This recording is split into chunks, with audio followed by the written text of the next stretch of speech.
جب وہ جمع ہو سکتے ہیں تو اے شیعہ، اے سنی، اے بریلوی، اے دیوبندی، اے اہل حدیث، کیا ہم سب اسلام کی تحفظ کے لیے، دشمنان اسلام کی سازشوں ناکامی کے لیے ایک پلیٹ فارم پر جمع نہیں ہو سکتے؟ آج سرمایہ دار نظام کا توڑ اسلامی نظام ہے. آج سوشلزم کے لیے چیلنج سرمایہ داری نہیں ہو سکتی، وہ اسلامی اقتصاد ہے.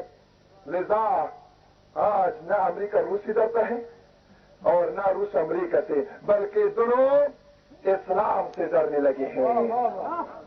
آج اگر مسلمانوں کے دلوں میں قرآن اور خدا و رسول کی محبت ہے، آج اگر مسلمان چاہتے ہیں کہ مسلمانوں کی عزت، مسلمانوں کی شرافت، مسلمانوں کی عفت محفوظ رہے، تو سوائے اس کے کہ اسلام کے نام پر متحد ہو جائے اور کوئی چارہ نہیں.